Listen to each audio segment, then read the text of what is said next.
most men try to silence the message. You'll never change. You've ruined everything. You're a fraud. So you don't need advice right away. You just simply need to break the silence. I want you to respond with a different voice. Today we're going to talk about escaping the relapse guilt trap and how to bounce back stronger from a relapse. So if you're watching this, I want you to take a deep breath. If you're listening to this too, not because everything is okay, but because you're safe here. You relapsed again. You probably didn't plan and may not even remember how it started. One moment you were just tired or stressed or lonely, and the next, it happened. Now you're here, sitting in silence, feeling that familiar ache of regret and wondering what this means. Does it mean you're weak? Does it mean that you're gonna start over? Does it mean that all that effort and time was wasted? Well, let me offer a different perspective that's rooted in my many years of walking this path, not just on my own, but with men just like you. Relapse isn't the end. It's a message, a teacher, an invitation. What if your relapse is trying to tell you something? What if it was whispering, slow down, something hurts, you're running on empty, you've been carrying more than you're meant to? See, most men try to silence the message. You drown it in shame and you punish yourself with silence. Or worse, with more slips, with more of that behavior you don't want to engage in. But the men who grow are the ones who listen. Because behind every relapse is something that matters. There's a need that you've been ignoring. There's a boundary that you've stopped honoring. There's a part of you asking to be understood, not condemned. You see, recovery or rebooting, it isn't a straight line. It's a series of lessons. And relapse, as painful as it is one of the most important teachers that you'll ever meet. Shame doesn't work because it tells you that slipping means that you're a failure. Compassion says you're human. Now let's understand what happened. Shame says hide, don't tell anyone. Just keep pretending you're okay. Compassion says speak up, you're not alone. Someone will meet you where you are. Shame says you'll never change. Compassion says change is possible, even now. So in my experience, men who stay stuck in cycles of relapse aren't lazy. You're not lazy, you're not broken. You're just locked in a pattern that you've never been taught to understand. And when you start learning to see relapse as data, not as an identity, everything changes. Paying attention to data would teach you that a relapse isn't random. No relapse is. It's simply the result of a system that needs adjusting. When a man slips, I always encourage him to ask 3 simple questions, okay? The first one is, what was I feeling in the hours before the relapse? Was I feeling overwhelmed or angry or lonely? Secondly, what was I doing differently from my best days? Did I stay up late? Did I skip a workout? Or did I avoid a hard conversation? Thirdly, what part of me needed attention and didn't get it? Did I need rest? Did I need support? Some sort of self-care? Did I even need validation? Your answers don't have to be perfect when you do this, but your willingness to ask them is where healing begins. So many men believe that healing is about stringing together the longest streak of pornography and masturbation possible, but true recovery isn't about counting days. It's about counting and being aware of the moments where you come back to yourself. It's about counting wins. It's about the nights you choose to pause instead of spiral. The mornings you wake up after a slip and you choose grace over shame. The moments you reach out and say, this is hard. This is so hard. I don't know if I can do this, but you know what? I'm still here. That's progress. And it isn't measured by perfection. Every time you return to your values, to your honesty, your humility, your hope, you're becoming the man that you want to be. And yes, sometimes that journey can seem really slow. Sometimes it's 3 steps forward and 2 steps back, but it's still forward, even if it's by 1 step. Listen, brother, I know you care deeply.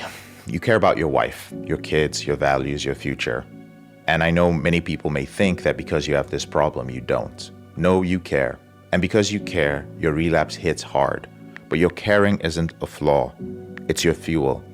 It's proof that you haven't given up, that you can't give up, because the man that you're becoming matters too much.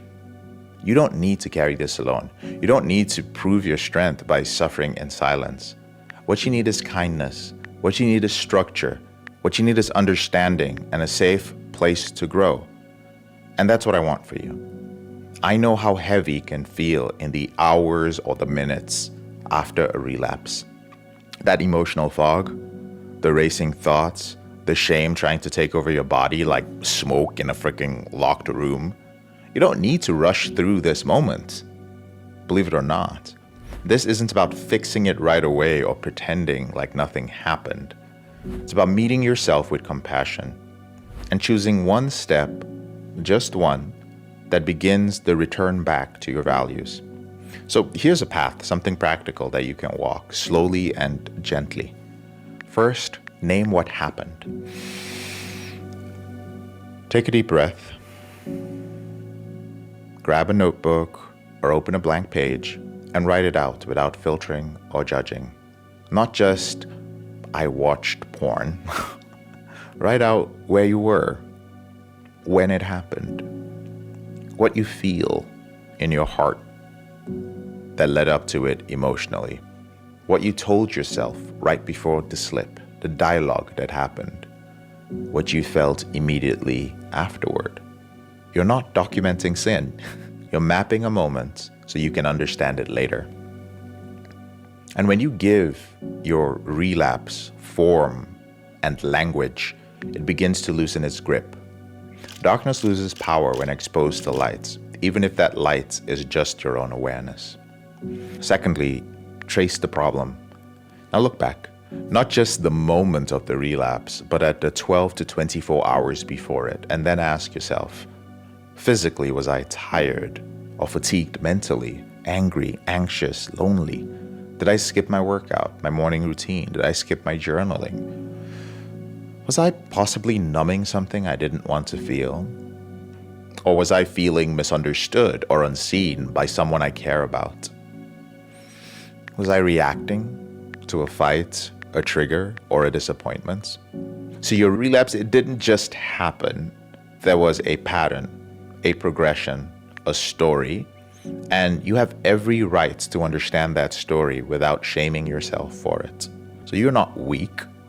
You are learning to read your life. The third is let someone in. This might actually be the most challenging part, but brother, you are not meant to carry this silently. Shame grows stronger in solitude, and connection doesn't require a perfect report.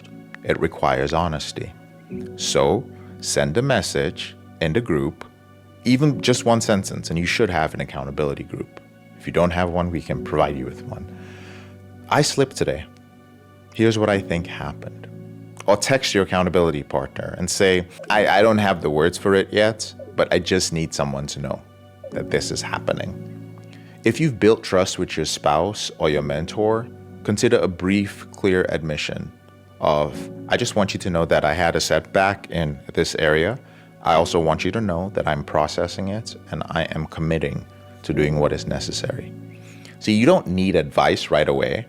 You just simply need to break the silence. And once you do, the weight starts to lift. The fourth is reset one rhythm. When you relapse, your nervous system gets disrupted. So you might feel disoriented, drained, or you might feel like you're off track in ways that extend beyond the behavior itself.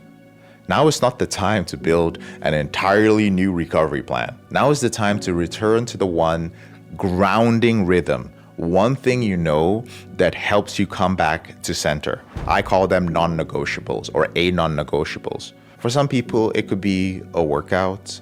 For some people, it could be a meditation session and going back to that habitually. For some, it could be journaling, picking up your journal and writing about what you need most right now. For some, it's just going back to sleep at a regular time. They're like, as long as I'm in bed by this time, I'm good.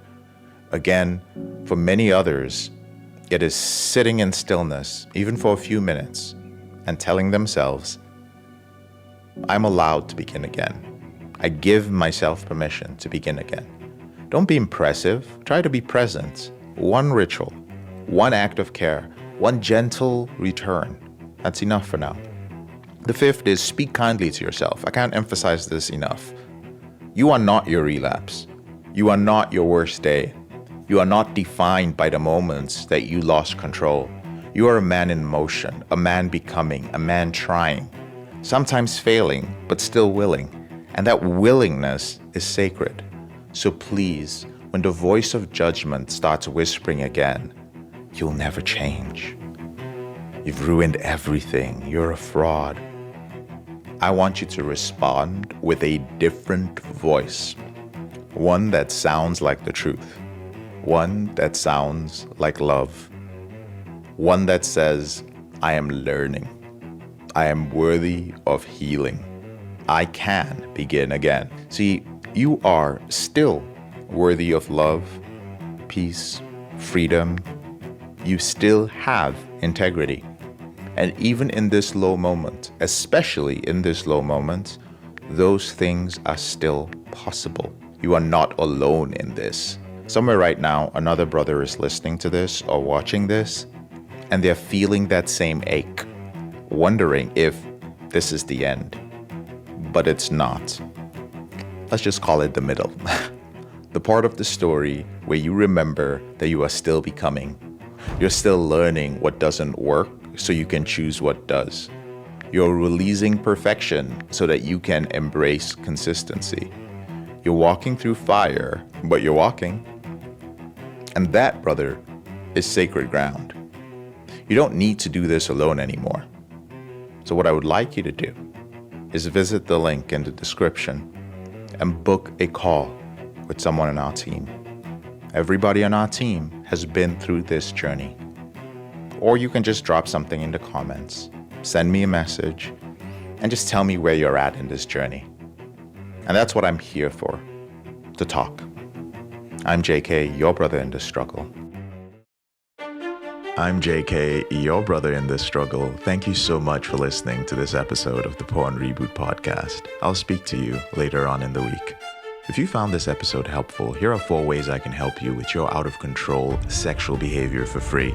The first way is to grab a free copy of my book, Confessions of a Porn Addict, 7 Secrets of Porn-Free Men at elevatedrecovery.org, or visit the link in the description below this episode. The second way is, if you're not sure where to start, but you'd like to learn more about my team and I, if you'd like to spend time with like-minded professionals and business owners who are controlling their behavior, then join our free and confidential group, the Porn Reboot group on Facebook. There's a link to join in the description below this episode. The third way is if you need help right now because you have a burning issue, your behavior with pornography is hurting you mentally or emotionally, you're about to lose your relationship, you want to live up to your potential, be an authentic man, and free yourself from shame, guilt, and underachieving, then click on the link in the description below this episode that says free coaching call. And the fourth way is to leave us a 5-star review if you enjoy this podcast, so that we can reach more men who are struggling in silence and bring back the lessons we learn from coaching them to freedom.